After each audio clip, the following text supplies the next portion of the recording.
Good evening. It is day 23 of the International Great Black Read Aloud Day. We are doing overcoming addiction today, and we said this morning when we read our selection for today that we would come back tonight and provide some information to help getting those in need of help on the road to living a recovered life. And so we do want to remind you of our selection today, and it is the autobiography of Malcolm X. We read from that this morning. If you have not read the autobiography of Malcolm X, I highly recommend it. And tonight we want to talk about addiction. And we said before that addiction is not, and first of all, let me preface this, I am not a therapist. I've just been the recipient of some good therapeutical help. um, and realize the value of having someone that you can talk to do the mind work, to do the spirit work, and to help you on a journey from dealing with trauma, from dealing with pain, and dealing with being Black in America.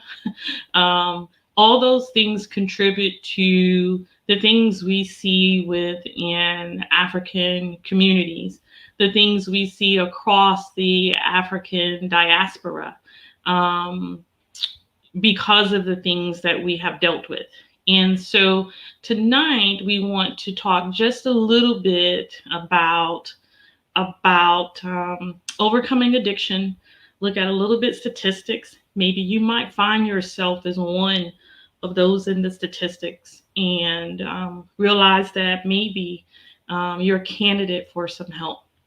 And there is plenty of good help out here. And we want to encourage you to seek the help that you need. We are three parts: we are spirit, soul, and body. And all of those need assistance in order to survive um, living on earth. And so the first thing I thought we would do is simply take a little bit of a look at statistics of African Americans and addiction. And now this is substance abuse, and we certainly know that there are other types of addictions. There are gambling addictions, there are shopping addictions, there are work addictions. There are different types of addictions. But on statistics for African American addiction, the Substance Abuse and Mental Health Services Administration puts out a report, and the one they put out in September 2020 stated that 17.3% of African Americans 18 and older had a mental illness. 7.6% of African Americans 18 and older had a substance use disorder. 3.2% of African Americans 18 and older had both a mental illness and a substance use disorder. 1.1 million African Americans had opiate misuse, and the alcohol use disorder numbers saw a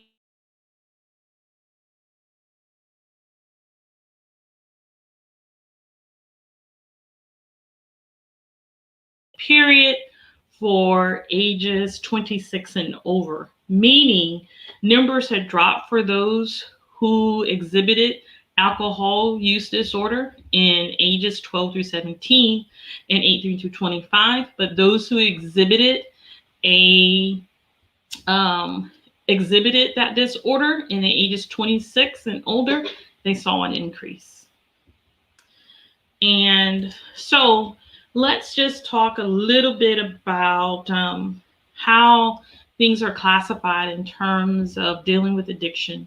There is addiction prevention, there is addiction recovery, and there is addiction treatment. And that is what the National Institute of Drug Addiction classifies it. And this comes from the Maryland Addiction Recovery Center that says addiction is a physical, psychosocial, spiritual, and mental illness. It's very difficult to address the other parts besides physical if the patient is still on a narcotic, even though the narcotic, like methadone, may be legal. And this is Samuel Bierman from the Maryland Addiction Recovery Center. In response, they use basically a detox approach, a recovery treatment, really to get people off of drugs totally and complete and to live addiction free. And so as I did some research about this, I never had a substance abuse problem. However, I have realized that over time, particularly as a consultant, that I became a workaholic. And it was getting hard for me to shut down at times, simply because, in part, I enjoyed what I was doing. However, that went to long hours, a lot of sort of, in some ways, self-imposed pressure to complete projects, agree to ridiculous deadlines, and things like that. Not as a matter of pleasing, but as a bit of a competition. I always want to do better and to improve in the way that I provide services. And so, but I realized it wasn't until I came home in 2016 that I realized that I was literally mentally and physically exhausted, just exhausted. And so that sort of wear and tear on my body for almost 20 years, although I enjoyed what I did and you changed some things about the way I did it, but that constant going wore on my mind or my body. And so I had a doctor's appointment in which my doctor told me that I was pre-diabetic. Well, actually, I was, excuse me, she told me I was diabetic, but that I could do it, that she didn't want to put me on medicine, that I could, she wanted to see if we could do this naturally, make some adjustments in my lifestyle and do better. And so I did. I have found myself in the past year or so sort of creeping back to those old habits and in some ways seeing those things sort of creep back. And so those are some of the things that I can tell you that from a pain side and dealing with things, but also from a workaholic side and not getting the proper rest, not getting the proper sleep. I've seen some of those habits creep back. And so those are things that I'll be dealing with someone's help. Okay. So we know that our society, in our culture, therapy is not seen as something that is not seen as something to talk about. Mental health. Regardless, is that, mental health is like physical health in the sense that, there's got to be some mind, just as you work on your body, you got to work on your mind, work on your thought life, work on your emotions, work on your responses, all of those things. And so there is a wonderful site, therapy for Black men. And there is a quote, there are testimonials on there, and I wanted to read those because men are typically hesitant to seek out therapy when they need it. And this gentleman said, as a Black man, I was taught that therapy was for weak people. As I matured, I realized that line of thinking was asking, and getting your feelings sorted out was one of the best things you can do. I do love to work out, and I think of therapy as a workout of the mind. Working out strengthens the body and keeps it fresh and active. Therapy works out the mind. Keeping things bottled up isn't a healthy way to live. I'm very open about going to therapy. Women are much more accepting than men, but hopefully one day we Black men will be as comfortable doing therapy sessions as we are going to watch the game. Another man said, therefore, Black men is mostly looked at as a form of being weak. Me telling my peers that I attend therapy might even be laughed at with some of my friends. But those that are a bit more well-rounded would agree that it's needed to balance a very demanding lifestyle filled with daily pressures. like being a Black man in the workforce, being a Black father, how we are perceived by the female gender, and just being a black man in America can all lead to moments where we tend to act out of character. I did this often. I would let the weight of the world get so insurmountable that it was to spiraling depressive state or have me explode in rage. With therapy, I can now say that communication is key. It holds the gate that either unleashes my anger or holds it in place. I possess that key now more than ever by talking out my challenges and constantly evaluating what makes me tick and why I feel the way I do when I do. It's also helped me dive into family dynamics that I never thought even existed to that level. I love my sessions now, even though they are rough at moments, I am better for them. And so we want to encourage you to seek assistance if you need to. If you need a therapist, there are many resources out there. There are some very good collective sites for therapy, and I am going to pull those up and show you those. And one of those sites is blacktherapисtrock.com. Another one is therapyforblackgirls.com, and another therapyforblackmen.org, and psychologytoday.com. And so one of the things we want to lastly about that, there are a lot of things that lead to substance abuse in our culture. And I would say abuses, period, whether they be substance, it could be shopping, you just find it hard to pass up, walking into a store and walking out with something. It is extremely hard for you to do. And you're busy thinking about the next thing that you're going to buy, right? So there are a number of stresses or stressors that we have in society in America that makes it very difficult for us sometimes. And so there's a very good article on African Americans and addiction put out by Ijamata. And it says that some of the sources are mental illness, racism and discrimination, and trauma. And I like to just go back and read a little bit. Mental illness. African Americans are more likely than white Americans to have an undetected mental illness and to not receive adequate treatment.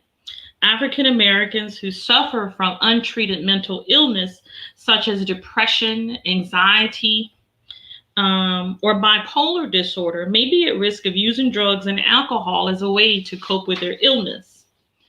Racism and discrimination. African Americans are extremely vulnerable to racism and discrimination in the United States. In addition to various stressors in their lives, the common and regular exposure to racism and discrimination can create additional daily stressors for Black people that can impact their mental and physical health.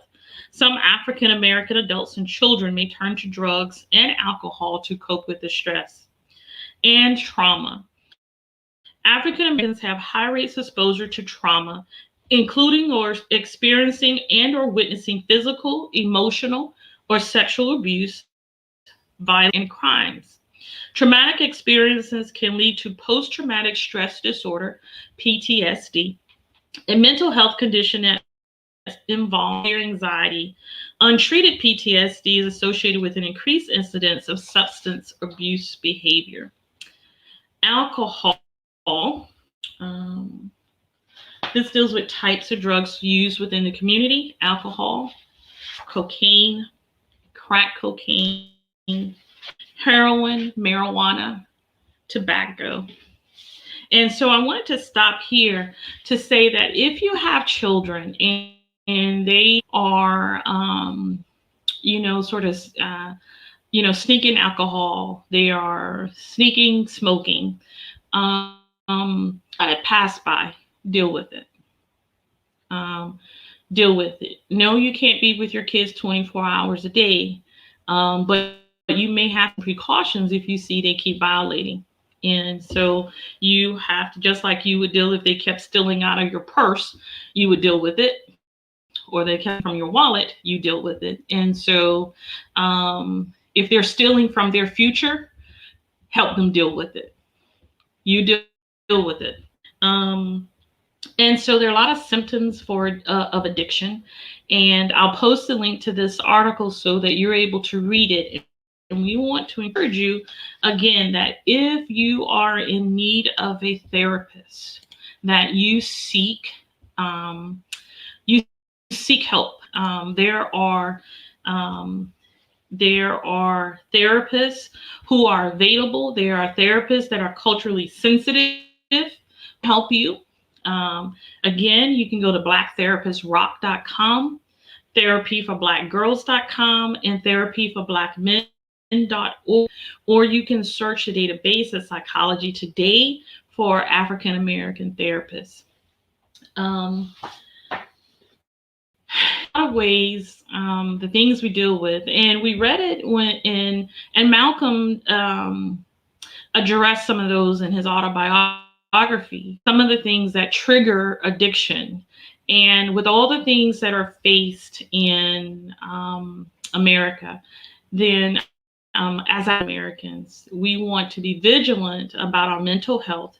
We want to be vigilant about the creeping signs of addiction, so that we are able to help another generation succeed. If you have it, if you know someone who has an addiction, ask them if they want to get help.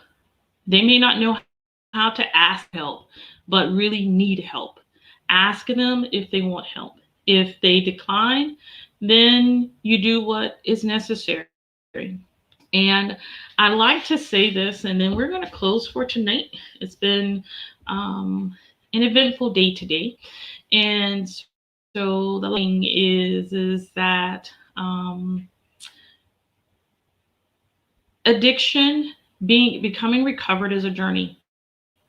And I went to a friend to a meeting, an addiction meeting, and I heard something that really changed the way that I thought about addictions.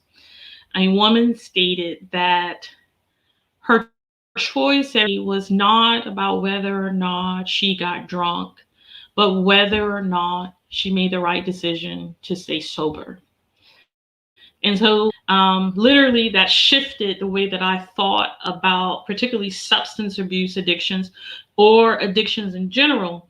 It is will the right choice. Put the power when we think about this. I began to really think about this is, if we say that I'm choosing not to drink, whether or not I get drunk, that puts the power with the alcohol.